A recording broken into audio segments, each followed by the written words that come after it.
Oh my God, bad hair. I don't even have a hat I can put on to hide this stupid crazy hair. Okay, so just in one of our chat groups that we've got going. Oh, you're just gonna have to get over my hair. It's a bad hair day. Okay, in one of our chat groups that we have going right now, we're we're working towards growing as human beings. I'm just gonna tag a couple people in here. April, Josie, Crystal. Okay. Did it do it? I think it did. Yeah, okay. Anyways, we're just going through this thing, Imposter Syndrome, and working our way through it so that we can, be bigger and I don't know, whatever. Anyways, today we listened to day 2. So this is day 2 of 7 days of going through this program. And we listened to day 2 today, and it was about, Jamie talked about it and what was blocking her. And it was in listening to her explanation of today's video that it hit me. And my mother looked at me and she said, "This is what it is." And I burst into tears. So you know that something's real when it hits you here. So this hit me big, very big. So I wanted to share it because it's something that I'm sure a lot of people that are in this business go through. We have to. It's the type of people we are. So, hi, Louisa. We go through this, and I'm hoping day 2 is going to tell me how to break through it, but this is it. So my entire life, now I started doing graceful walking competitions when I was 5 years old, and it was my lead up into becoming a competitive rhythmic gymnast. And I competed in rhythmic gymnastics until I was 15. Boys got more important. But I started at 5, okay? And at 5, it was just me. I didn't have any siblings. I didn't have any real friends per se. I was 5, right? So it didn't matter. I could win every trophy I ever needed to have. I did a graceful walking competition and won it. And I was late even to the competition. My mother got me there late. My coach threw me into it and said, "Here, go walk, do this with your toes." So I did, and I won it. And from then forward, I started competing in rhythmic gymnastics. The beginning part was easy. I only had me to compete with because I was still learning. But looking back on it, that was the start of me having to be, or pretend to be, or force myself to be less than I am. So when I started doing the gymnastics, I would win competitions left, right, and center. I was the one that you had to beat. You wouldn't know it now, but I was the girl you had to beat. It was always Melissa won gold. Melissa got all around. Melissa did this. Melissa. Well, it was when I got probably 8 or 9, maybe 10, that I started hearing, well, if Melissa would just lose, then my daughter wouldn't feel so bad. If Melissa could just, maybe Melissa will get sick and then we won't have to feel so bad. Or why does Melissa get to go again? Oh, Melissa this. Oh, Melissa. It was always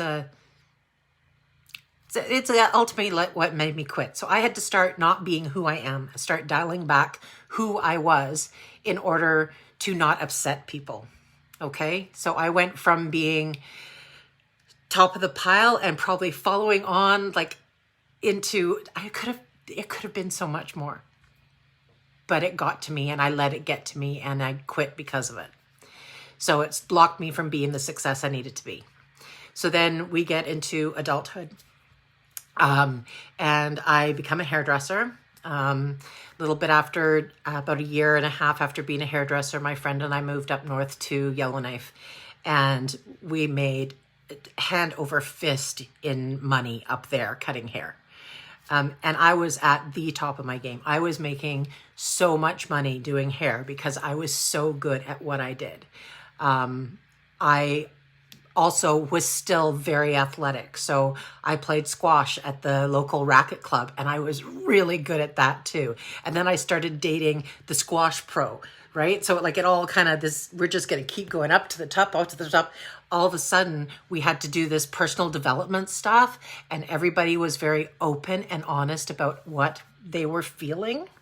And they all told me I was too loud, that I was too right all the time, that I needed to step back a little and let someone else have the spotlight. Are we getting the picture here? That I needed to be not me. Well, that one, because I was an adult, that crushed me. That was my crushing point. So I stopped being who I was. Anytime I had to do anything, I took a step back to make sure I wasn't hurting someone else's feelings, stepping on someone else's toes. Sound familiar, Jamie? I just said this to you not long ago. Stepping on someone else's toes, showing myself off to be someone who could get shit done and make other people feel bad about it. Okay, so I was in my early 20s then. Then, when was the next significant? So then I got married. This was like 8 years later. I'd spent a long time not doing anything because I was so down about who I was. So then I got married to a complete stranger. Like we knew each other 2 weeks, and we got married, and 2 weeks after that we moved to New Zealand. Thankfully, we've been married for 22 years, so that's okay. But I went to New Zealand, and again, me, happy, go full on, let's go to the top, let's do everything we need to do. I got a job managing a department in a upper scale department store, progressed from that into managing the cosmetics area and getting this, that, and the other promotion left, right, and center. And then all of a sudden being told, you need to let someone else be in that role now. Okay, so here I go again. I need to back down from who I am so that I don't hurt other people. So I don't let other people feel bad about themselves. I need to make myself less and stop who I am. So let's get closer to where we are today. We're getting closer. So after I got fired from managing the gymnastics club, which is the first time ever in my life I've ever been fired from anything. But after I got fired from there and kind of spent my time moping and being down in the dumps about that, I started working with someone in the insurance industry. And within 2 weeks of starting this job, working with the insurance, I had passed all of my courses and was ready to sit for my insurance license. This is one of the hardest licenses to get. It's one of the hardest licenses to get is an insurance agent license. So 2 weeks, I had finished the entire course, aced it, and then went on to write the test, which everyone else in the office failed at least one, if not 2 or 3 of the modules in the final exam for licensing. I went in, did the test, passed it all first time. Came back to the office, and at our meetings, we had weekly meetings and whatever, and people would start asking me for advice or asking me the answers to questions or asking me what I would do and not asking the person who enrolled me. Well, it wasn't long after that the person that enrolled me said, maybe we should share the spotlight a little bit with some other people. There we go in. Push down again. Okay, this is recent, and I really didn't even see this until today. So, whether I've put myself in that position or I haven't put myself in that position, I am always getting myself to the top and then being smushed down. So instead of waiting for someone else to smush me down, I'll smush myself down so I don't have to feel the pain of being smushed. Does that make sense? And I'm really lucky in this business right now, working in this network marketing business with this team, that I have a leader who isn't like that. If anything, she pushes me up. There's no part of her that would smush me down, ever. And I've never had that. And it's scary because now I have to be that person that I'm supposed to be. I have to be that person that I'm supposed to be because she's not smushing me. Stupid twat, she should be smushing me. So now I have to be that person. It's scary to think that I have to be the person that I know I'm supposed to be, not having someone smush me down. So it's been 8 months since I started this business. 8 months, and it's taken me 8 months to get to Ruby, which is fine. Whatever. But that's a smush. I'm not going to sign customers if I'm smushing myself. I'm not going to sign distributors if I'm smushing myself. I'm not going to get to those absolutely glorious levels of this business if all I'm doing is smushing myself. And I'm not sure how to break through that yet. I'm hoping that's day 3.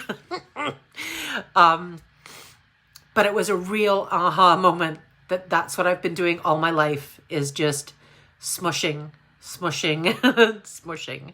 And I don't have to do that anymore. So I'm looking forward to getting to that point. So that's my thing. My aha moment is that I am meant for big, giant things, huge things. And I've always been smushed down from them. And I don't need to be smushed down anymore. No one's doing that to me. I'm surrounded by women and leaders who want to succeed and see everyone around them succeed. So there's none of that. It's intense. It was a big So I hope that makes sense. If it doesn't, it doesn't. But maybe I'll follow up with the how to get over it. Because that's going to be the next stage, is how to figure out how to break through that and no longer let it fall in front of you. Yeah, you need to grow through it. Yeah, that's it, right? Need to, that's huge though. My entire life, in anything, in brownies. Are you kidding me? In brownies. I couldn't be the best in brownies because I'd hurt the other girl's feelings. I couldn't be the best in drama class in school because I would hurt the other kids' feelings. Why would you stop being who you're going to be and not like really hurt them? That's not like physically hurt them. It's like dent their ego. Well, why not be the person that shows them who they can be? Right? Why not be the person who shows them who they can be, not the person that stops being who they're supposed to be? Right? Like, I think I need a drink. Okay.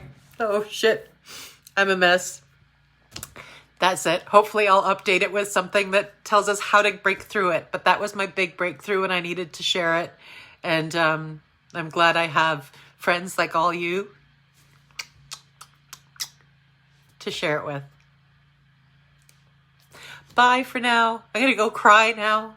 I'll go have a cry. I'll get over it though. It's a good cry.